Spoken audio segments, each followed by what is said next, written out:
Hi everyone, it's Anthony. I know it's been a long while since I made a video about 3 weeks and everything, and it's been longer since I made an Air Force video. So today, that's what I'm here to do. Today I'm actually going to talk about going to your first duty station. So after you graduate tech school, that's where you're going to find out where you're going to your first duty station. Right now, all I can talk about my experiences going to overseas and everything. It's going to be a little different compared to the States, I believe, but the overall concepts of it and how going to your first duty station is going to work and everything. So after you find out where you're going next, you're going to get travel and everything and go from tech school to your next base and everything. So going to your next base, depending where you're going, you should usually get a sponsor. I got my sponsor maybe within about 2 weeks before I was leaving tech school. I talked to them while I was on RAP, Recruiter Assistance Program, and I was just finding out like what to expect and everything. So I flew into my first duty station and overseas, and he was there to meet me, my sponsor, at the hotel and everything. So the sponsor is supposed to just come and help you settle in. They're going to be your go-to point person to answer your questions, help you out, and help you adjust, and like just simply adjust to your new base and everything. It's very surprising to get someone who should be helping you there the whole time, because you're a fresh tech schooler going to your first duty base and everything. So it's usually a NCO, a staff sergeant or higher.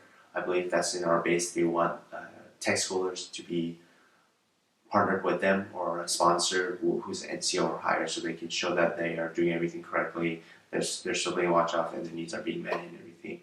So he helped me set up the shuttle to get me from the base I flew into to my actual duty station where I went, and he helped me set up a dorm room. You're gonna stay in the dorms if you're fresh from tech school and everything, unless you're married or you have dependents and all that. So he helped me get a room in the dorms where I was staying with the rest of my squadron. He helped me set up a mailbox, and any questions I had and everything. He explained it, how the best it works and everything, and like I said, when I actually arrived that day and when I actually got to the base and everything, he was actually there to meet me. He took me there. He took me around the base, showed me where the DFAC was, the gym and everything, and all those where we worked at, which is important and all that. The commissary, the BX, and like I said, and then of course my dorms and everything. Made sure I was good and everything, settled in. So it really depends. If you're being stationed overseas, you're most likely going to fly one of those flights that takes you overseas and everything. Then you're going to either land into the actual place or you're going to get picked up at a commercial airport like that, or you're going to land and you have to take a shuttle, a bus, or something like that to your actual next base and everything. So the biggest things is that's the big thing about going to your first base is getting a sponsor, making sure that you have someone in there to take care of you. So the first thing is you're going to get someone contacted by like a higher up, like a superintendent, usually like an E7 or higher. They're just going to welcome you and everything, and then you're going to get a sponsor, like I said. When you do PCS more and everything, when you're not like a first-time airman or like freshman tech school, you're going to you still get a sponsor. Usually it's going to be someone of usually your rank or sometimes just anyone, because the higher you get up and everything, like they don't worry as much about you.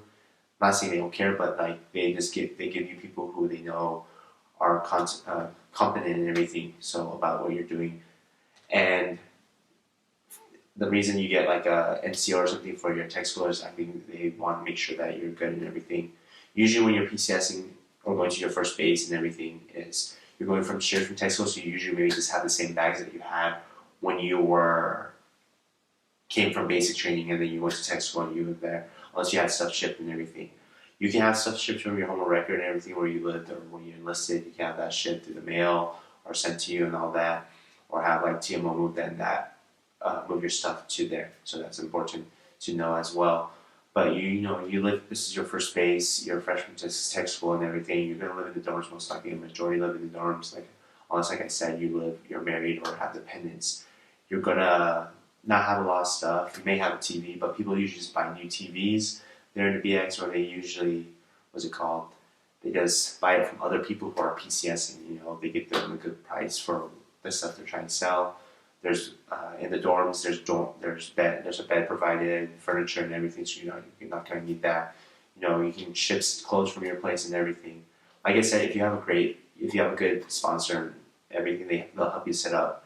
It was really good and simple. He showed me where everything was. I was able to navigate on my first base and everything. Going to your first base it's gonna be a shock at first because I was confused. I was like, man, this base is huge. Which in reality, after looking back now, the base is not that big. Everything was within distance, and it's like finding anything. It's like the back of my hand. I know where everything else is on base now, and it's just a good feeling. But at first, it's like a shock going, where do I go and all that. But it's good. Like you go there, then he let me rest. The next day, he took me to my actual shop. I met everyone else who are my fellow coworkers, so that was good. And then just meeting those people, and then it's just the process of getting adjusted. That sleep schedule. Like I said, I went overseas, so there's a time difference. I got used to that. But going to your first base, it's a very great part of being part of the Air Force. Your very first thing, and it's just, in my opinion, truly, this is my opinion. I can't talk for other people, but it was not as bad as I thought it was. It's actually very simple and easy. The base I went to, my first base, and still my only base, is that they made it so easy and they provided the necessary tools to make it so I got adjusted. My coworkers and my sponsor made me feel welcome, so that I didn't feel lonely because I was away from family and all that. And it was really that tight communication and everything, which was real good about going to your first base. My squadron they set up well with it, and then the base overall with the kind of the things was expected about the base, doing all the stuff that was expected. It wasn't hard to get a license here overseas. It wasn't hard to learn the rules and all that.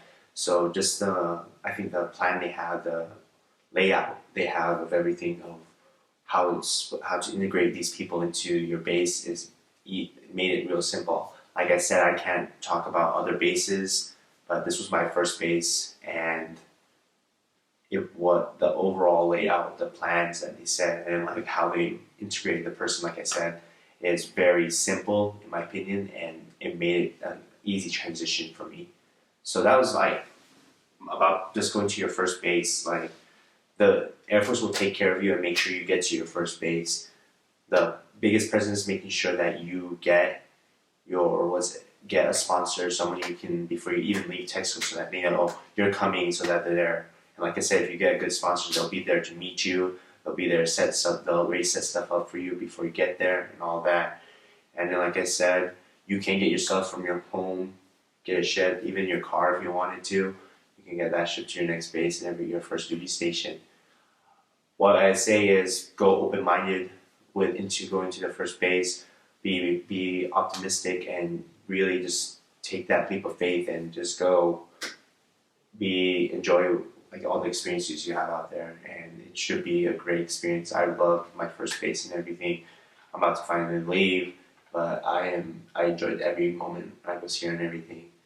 So that's just something about, I know maybe a little rusty from making this video, but that's first duty station and everything. That's one of the biggest. This is where you start your Air Force career and everything. Make it the best, and like I said, like this video, please subscribe. I'm going to put this video with the rest, and it's going to be under the playlist of all my Air Force videos. So go ahead and check that out. Hopefully all that information helps. Share those videos with anyone you know who's either new to the Air Force, joining the Air Force, or thinking of joining the Air Force. And of course, subscribe. I appreciate all the support and everything. I hope you guys have a great day. Thank you.